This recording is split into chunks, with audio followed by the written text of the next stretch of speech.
এবার বাংলাদেশে অনেকদিন পর আসলাম, সেই দিকে উন্নত হচ্ছে। তে তুমি কি মিন্টু ভাই হয়ে কাজ করো? আরে না, তার মানে? মানে টানে কিছু নাই, তোমাকে মিন্টু ভাইয়ের কাছে পৌঁছে দেবো এটা আমার দায়িত্ব। তে মাল কোনটি? মাল তো চুলের মধ্যে করে নিয়ে যাচ্ছি, এটা তো আমার আলগা চুল।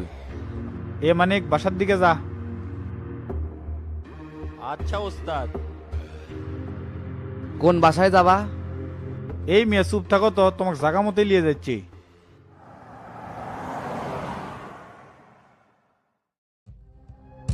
আমি আজাদ, সদরঘাটের কিং। আমার অনুমতি ছাড়া এই জায়গায় কেউ ব্যবসা করতে পারবি না। বস, মিন্টুর লোকজন তো সেই চালাচ্ছে, আমরা কি অ্যাকশনে যাবো?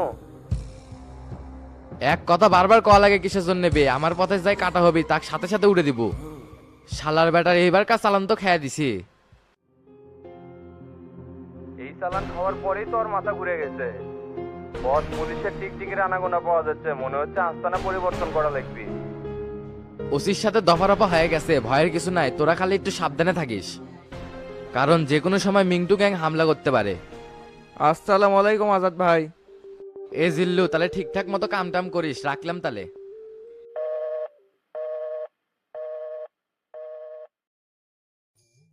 ভাই কি আমাকে চিনবার পারেনি নাকি? কিরে রমজান না তুই? মেলা দিন পর আমার রাস্তা নাই, কি খবর রে? এই তো ভাই আছি ভালোই, এই দিক দিয়ে যাচ্ছিলাম, ভাবলাম আপনার সাথে দেখা করে যাই। আমার মতো হারামজাদার সাথে কেউ এমনি এমনি দেখা করে? কি জন্য যাচ্ছ তাই ক। আসলে ভাই হাতে কোনো কাজ কাম নাই তো বেকার বসে আছি। আব্বাস ভাই মরে যাওয়ার পর থেকে পুলিশ আমাকে বিভিন্নভাবে হয়রানি করিচ্ছে। তারপর দুবাই যায় কিছুদিন থেকে আসলাম, কিন্তু বাইরে তো মন টেকে না। তুই তো মেলা দিন আব্বাসের সাথে কাজ করছো। আন্ডারওয়ার্ল্ডে যদি একজনের সাথেই থাকিস তাহলে লাইফটা এলোমেলো হয়ে যায়। এই জগতে জীবনের কোনো গ্যারান্টি নাই, এই আছি এই নাই। এটাই তো ভুল করছি ভাই, কিন্তু আমরা তো একই ফরামেরই লোক। আব্বাস ভাই নাই তো কি হচ্ছে, আজাদ ভাই তো আছে। আব্বাস যদি আমার সাথে যোগাযোগ রাখতো তাহলে পুলিশের এই ক্রস ফায়ারের নাটক করতে দিতাম না। আমার দৃঢ় বিশ্বাস আব্বাস এক গুরু নয় শামসু, এই দুজনের মধ্যেই যে কোনো একজন কট করছে। যে চলে গেছে তার চিন্তা করে লাভ নাই ভাই, আন্ডারওয়ার্ল্ডে এগুলো ঘটনা অহরহ ঘটে। ভাই দেশের রাজনৈতিক পরিস্থিতি এখন ভালো না, নেতারা এখন আন্ডারওয়ার্ল্ডের সহযোগিতা নিচ্ছে। হরে, এখন তো আমার হাতে মেলা কাজ, সকাল সন্ধ্যা কাজ করে শেষ করতে পারছি না। তুই যেহেতু বেকারই বসে আসু, তাহলে আমার হয়ে কাজ কর। এতে আমার কোনো আপত্তি নাই ভাই, তবে আমাকে একটু অ্যাকশনধারী কাজ দিয়েন। সমস্যা নাই, তুই কি ধরনের মাফিয়া সেটা ভালো করেই জানি। তে খাওয়া দাওয়া করছো? না করিনি। তাহলে চলে আগে খাওয়া দাওয়া করে নি, তারপর কাজগুলো তোকে বুঝে দেবনি। আচ্ছা চলেন।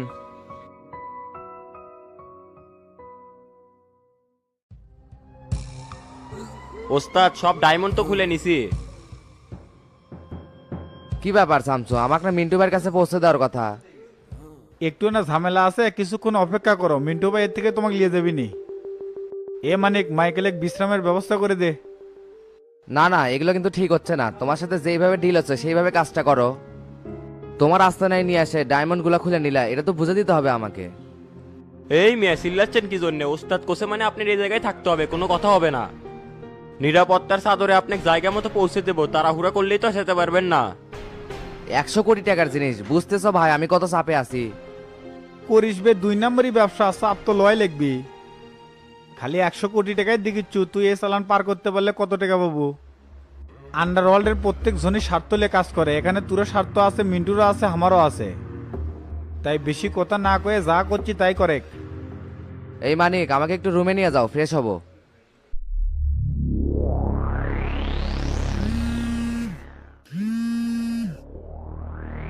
কিরে শামসু, আসতে এত সময় লাগিচ্ছে কিসে? কুটি আসো? এই তো ওস্তাদ একটু আগে বাসায় আসলাম। মানে তুই কি মাইকেল নিয়ে তোর বাসাত গেছো? আমার বাসাতে যাচ্ছি, লাল বাসার সকল তত্ত্ব না দেওয়া পর্যন্ত আপনার মাল আরোগ ছাড়বো না।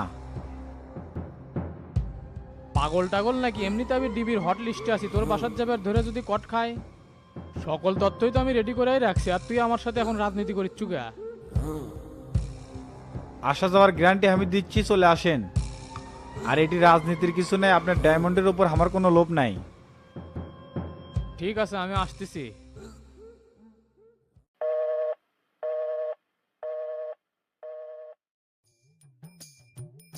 আবার বসে থাকলেন কে? শুয়ে পড়েন, রেস্ট নেবেন বলে। ঘুম ধরে না, মাথার মধ্যে টেনশন, শুলেই খালি উল্টাপাল্টা চিন্তা আসে। আপনি এখন সবচাইতে নিরাপদ জায়গাতে আছেন, রিল্যাক্সে রেস্ট করতে পারেন। আর হাতে গায়ে তো সেই ট্যাটু লাগাছেন, দেখে তো মনেই হয় না বাংলাদেশি। আমরা ইন্টারন্যাশনাল কাজ করি তো এই দেশ থেকে ওই দেশ, তাই জন্য একটু ভ্যাস ধরে থাকা লাগে, কেউ যাতে দেখে বুঝতে না পারে যে আমি বাঙালি। এই কাজটা শেষ করে থাইল্যান্ডে যাব, ওখান থেকে আবার দুবাই যেতে হবে, কি একটা ভ্যাবাচাকার মধ্যে পড়লাম না। এইসব ব্যক্তিগত রেশারেশির মধ্যে তো আমরা কাজ করি না, মাল দিব, পেমেন্ট নিব, চলে যাব। আরে ভাই এত চাপ নিচ্ছেন কে? মিন্টু ভাই আসলেই তো একটা ফয়সালা হয়ে যাবে। কালকে আমার অ্যাডভান্স টিকিট কাটা আছে, আজকে যদি ফয়সালা না হয় তাহলে কালকে ফ্লাইটটা ক্যান্সেল হয়ে যাবে। সমস্যা নাই, যদি ফয়সালা না হয় আপনার টিকিটের শিডিউল চেঞ্জ করে দিমুনি। আরে ভাই তুমি দেখি কথাই বোঝো না, আমার কাজের বুকিং দেওয়া আছে, ঠিক সময় থাইল্যান্ড থেকে দুবাই যেতে হবে। বললে বুকিং টুকিং এর হিসাব পরে, ওস্তাদ যা করছে তাই, শুয়ে থাকবেন না বসে থাকবেন সেটা আপনার বিষয়, থাকেন চলে গেলাম। কোনো সমস্যা হলে এখানে টেলিফোন আছে, ফোন দিবেন, লোক চলে আসবে। এ অসীমে এনার উপর নজর রাখিস।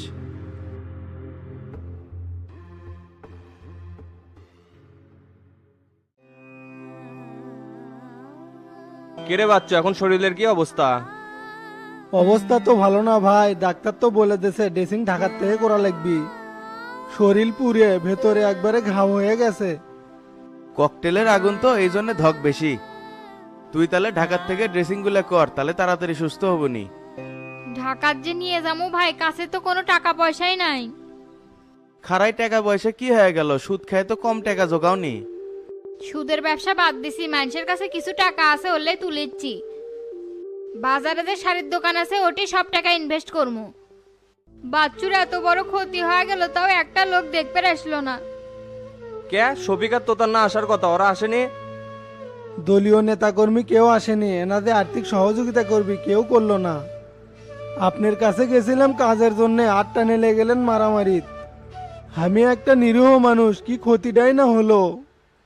2 সপ্তাহ হলে বসে আছি, কামাই কাজ নাই, দোকানটাও বন্ধ, সংসারটা কিভাবে চলে? শোন, সরকারি অনুদান আসতে তো একটু সময় লাগবে, তুই আপাতত ঢাকার যা, ওটি যে খরচাপাতি হয় আমরা বহন করবো নি। এটি থেকে যাওয়া আসি তো সমস্যা, ওটি থাকবার পেলে ভালো হলেনি। আচ্ছা, থাকা খাওয়ার ব্যবস্থা আমি করে দেবনি, আমার ভাগ্নির বাসা আছে, 2-4টা রুম ফাঁকাই থাকে।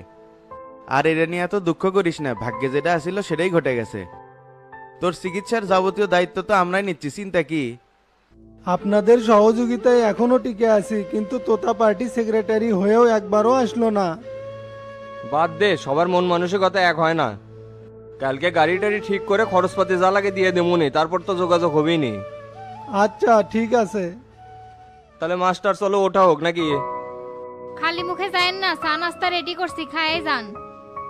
না না, এখন কিছু খাবো না, আমাদের আবার পার্টি অফিস যাওয়া লাগবে। তে বাচ্চু থাক, তাহলে গেলাম। আচ্ছা ভাই যান।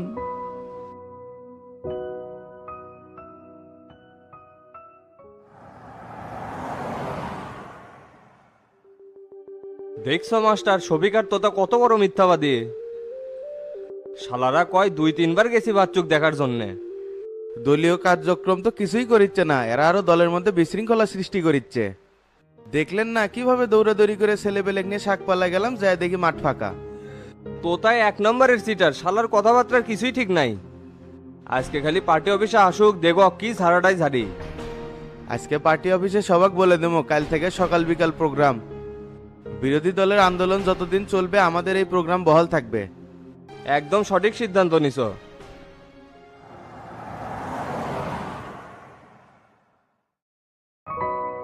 আসসালামু আলাইকুম।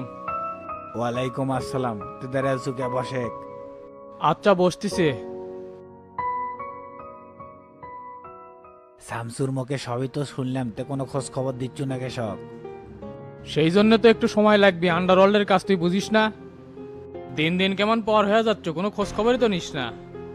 ব্যবসা বাণিজ্য নিয়ে না ব্যস্ত আছি, ফোন যে তোমার সেই সময়টাই হয় না। আমার ব্যবসা বাণিজ্য গুরুই দেখতেছে তো ওস্তাদ, আমি তো দায়িত্ব ঠিক মতোই পালন করছি, এখন তো আপনার পালা। তুই কথা দিয়ে কথা রাখিস নাই, মাইকেলে তোর বাসাত নিয়ে যাচ্ছ কিসের জন্য? আমার বাসাতে তো সরাসরি যাওয়ার কথা ছিল। লাল বাদশার প্রশাসনের যে তথ্য দেওয়ার কথা ছিল ওটা বলে গিয়ে যান। আপনার জিনিসপাতি আর মাইকেল ওই রকমই আছে, আমরা হাত দিয়েও ছুইনি। তে মাইকেল কুটি অক্ত দেখিচ্ছি না। টানা জার্নি করছে না, ওই একটু রেস্ট নিচ্ছে। শোন দোস্ত, শামসু তো চ্যাংরা মানুষ, মাথা গরম, সেই জন্য হুটহাট করে একটা সিদ্ধান্ত নিয়ে ফেলায়। এত পেঁয়াজ না পারে, তোর কাছে জিল্লা তত্ত্ব আছে, দিলেই তো হয়। 3 দিন পর লাল বাদশার একটা লোক আসবি স্নাইপার নেওয়ার জন্য, ওই বলতে পারবি লাল বাদশা কই আছে।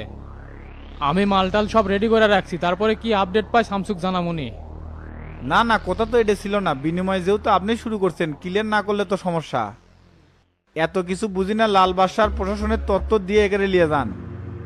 আমি সত্যিই করছি শামসু, 3 দিন পর উই আসলেই তথ্য পামো। তুই মনে কর লাল বাদশাক পেয়ে গেছু। আর গোয়েন্দা প্রধান বাদল, যুগ্ম কমিশনার বিপ্লব, টিজিএফআই এর সহকারীর প্রধান সরকার পতনের সাথে যুক্ত, এটা 100% সত্য। আপনি এত সব কেমনে জানলেন যে এরাই যুক্ত আছে? কেমনে জানি সেটা বড় কথা না, তবে নিউজটা সত্য। আচ্ছা, দেশে বললে বড় একটা অস্ত্রের চালান ঢুকতেছে, এটা কি সত্য? হ্যাঁ ঢুকতিস তো, এটা গাবতলির মাসুদার সদরঘাটের আজাদ ইন্ডিয়া থেকে নিয়ে এসেছে। আর সব অস্ত্র কিনতিছে রাজনৈতিক নেতারা। তাহলে তো দেখতেছি গৃহযুদ্ধের পায়তারা চলিচ্ছে। এই চালান ঢুকলে দেশের অবস্থা তো খারাপ হয়ে যাবে। এমনিতেই দেশের অবস্থা খারাপ, তার মধ্যে নেতারা কারো কথাই মানতিছে না, যার মনে তাই। দেশলে চিন্তা করা লাগবে না, এমনি এমনি ঠিক হয়ে যাবে না। এখন আপনি লাল বাদশার আপডেট দেন। কইলে আমি তো জানি না, তুই 3 দিন পর ওটার নিউজ পাবো। 3 দিন পর যে নিউজ দিবেন তার কি গ্যারান্টি আছে? এই লাইনে কমিটমেন্টই সবচাইতে বড়, বিশ্বাস রাখতে পারিস। সমস্যা নাই, বিশ্বাস করলাম। 3 দিন পর আপডেট দিয়ে ডায়মন্ড আর মাইকেলে গিয়ে দেন। দেখ তো দোস্ত, শামসু এগুলো কি উল্টা পাল্টা কথা কয়, পার্টির সাথে কথা দুই হয়ে যাবেন না। পার্টি কবুজের শিপমেন্টের কারণে 3 দিন ভাড়ে গেছে, এলে কামে 2-3 দিন লেট হয়। লাল বাদশার তত্ত্বটা খুব দরকার। তোর জিনিসপাতি সুরক্ষিত থাকবি, সেই দায়িত্ব আমি নিলাম। অনেক ভেজালের মধ্যে ফাইলা দিলু রে। কোনো ভেজাল নাই, 3 দিনে কিছুই হবে না। এ মানে কোস্তাদের আস্তানা পর্যন্ত রাখায়। ঠিক আছে, নিয়ে যাচ্ছি। বস আসেন। শামসু ওস্তাদ ওস্তাদ ঠিকই করিস, কিন্তু নিজের বেলাত খুব টাইট। দোস্ত থাক, তাহলে পরে আবার দেখা হবে নে। আচ্ছা যা।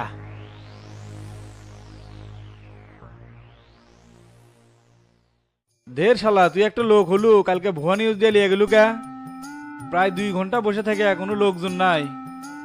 আমার কি দোষ? আন্ডার নাম্বার থেকে ফোন দিয়ে করছে, বিরোধীদের লোকজন থানায় অ্যাটাক দিয়ে আলমগীর ছেড়ে নিবি। এখন দেশের যে পরিস্থিতি, বিশ্বাস করাটাই স্বাভাবিক। সুদন তো তোর খাওয়া লাগে না, মাস্টার সেই আগে আছে, সকাল থেকে অনেকবার ফোন দিছে, রিসিভ করি নাই। তুই একটা ভাইটাল পোস্টে থেকে এরকম ভুয়া নিউজ দিবু, এটা তো কেউ আশা করে নাই। বাদ দেন তো, ওটা একটা মিস্টেক, আমি নিজেও জানি না ওটা ভুয়া নিউজ। তো চোখের ব্যাপারে কি করলেন? এরকম চশমা পরে কি সবসময় থাকা যায়? হ্যাঁ করা দেবে, 2.5 লাখ টাকা লাগবি। তুই যদি করিস তাহলে ঢাকাচ্ছ। ভাইরা এখনো ঢাকাতে আছে, 15-20 দিন থাকবি। কে তো ভাই ঢাকা যাবে চাচ্ছেন? যেবার চাচ্ছি, একবারে পরে অরিজিনাল চোখ লেগে দিবি, বোঝাই যাবে না। ইনকা করে থাকা যায়? চশমা খুললে চোখ দেখে ভয়ই করবো, একবারে সাদা হয়ে গেছে। তে খরচা মাতে কিরম আসবে?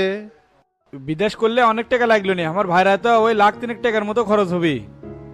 কি কন? একটু আগেই করলেন 2.5 লাখ টাকা, খারাই 50,000 টাকা বেড়ে গেল। আনুষঙ্গিক আরো খরচ আছে না, যাওয়া আসা, ওষুধপাতি, খাওয়া দাওয়া। চোখের দাম 2,20,000, অপারেশন 30, আর আনুষঙ্গিক খরচ 50,000 টাকা। কথা ক্লিয়ার? না না, এত টাকা খরচ করার দরকার নাই, সব তো ঠিকঠাক চলিচ্ছে। সেটা তোর করে ব্যক্তিগত ব্যাপার, লাগালে লাগা, না লাগালে না লাগা। তবে পরবর্তীতে অপারেশন করলে 5-এর উপর লাগবি। আমার ভাড়া দেখে 2 লাখ টাকা ডিসকাউন্ট পাচ্ছু। না না চাচা, আপনি কথা কন, কয়েকদিন ধরে চোখ দিয়ে খুব পানি আসছে। টাকা পয়সাতে কি করবো যদি শরীরই সুস্থ না থাকে? এলি সবকিছু মূলেই সামসু, হিসাবে জরিমানা মরি দেওয়া লাগে। কি একটু ভালো চোখ, জলজন্ত মানুষের চোখ কানা করে দিছে। এ তুই কুটি যাবো যা তো, সে আসে খালি খোঁচা মারা কথা করছু। উচিত কথা কছি তো, আর লাগছে। আপনি ওই 3 জনের টিবল লিস্টে দেন তো, জমা দিয়ে আজকের মধ্যে মাল পৌঁছে দেওয়া লাগবে। কে তোর মেসেঞ্জারে রিসিভ দিছি তো, দেখিস নাই?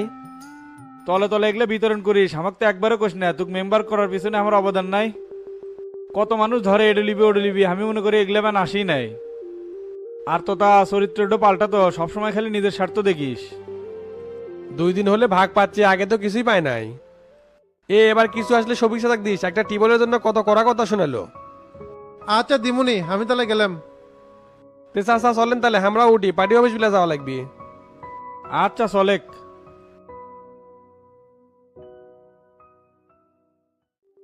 এখন যে সকল বন্দি ভাইদের নাম ঘোষণা করা হচ্ছে তাদের সকলেরই জামিন। মোহাম্মদ আবুল কালাম, পিতা আজিমউদ্দিন, টাঙ্গাইল। মোহাম্মদ হাজি সিদ্দিক, পিতা জসিম সিদ্দিক, পুরান ঢাকা।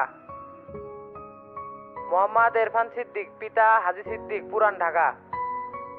আপনাদের সকলেরই জামিন, ক্র্যাশ কার্ড এবং সকল জিনিসপত্র নিয়ে মেইন গেটে চলে আসুন। আব্বা আমাকে নাম ডাকছে, জামিন হয়ে গেছে। আপনি বসেন, আমি কেস কার্ড আর সব জিনিসপত্র নিয়ে আসিচ্ছি। আচ্ছা যাও নিয়ে আসো। ও কি যে আনন্দ লাগিচ্ছে গো, একটু পরেই জেলের থেকে বেরোমো।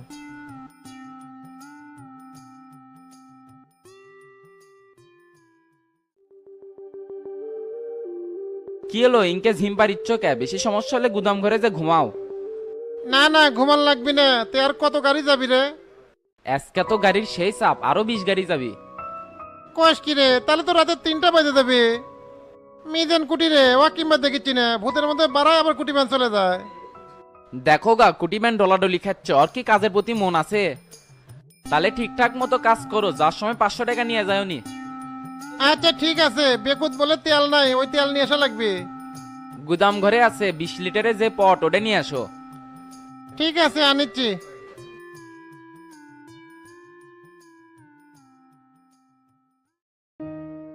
কে রে এত রাত হলো বাড়িতে আসতে কি করলো? পয়েন্টে আসলাম, ওর থেকে টুক করে আসতে দেরি হয়ে গেছে। তুই বলে ঠিক মতো পয়েন্টে যাস না, গতকালই গোল্লা অভিযোগ দিল। কয়টা গাড়ি যাচ্ছে না যাচ্ছে কোনো হিসাব ঠিকঠাক মতো রাখিস না, খালি যাস টেকাটা লিস আর চলে আসিস। বলেন না ভাই, ওগুলা আমি তো লিখবার পারি না, এই জন্য আমি হিসাবের মধ্যে নাই। এলাকার মধ্যে তো রমরমা মাদকের ব্যবসা চলিচ্ছে, মোস্তাদ আবার নতুন করে মাদকের ব্যবসা চালু করছে। আপনি চিকনে একটা তথ্য দিই, এগুলা লিড দিচ্ছে ডন, ওই শালাও খায়। ওই গাঞ্জা ছাড়ার কি কি বেচে? শুনলাম বাবাও বলে বেচে। না না, ওই বাবা বেচে না, বাবা বেচে হচ্ছে দেলোয়ার। এলাকার যুব সমাজে একবারে নষ্ট করে ফেল দিচ্ছে। আপনি যেহেতু জনগণের প্রতিনিধি, এর বিরুদ্ধে একটা ব্যবস্থা নেন। এই কাছে আছি কোন একটু বুদ্ধি কই।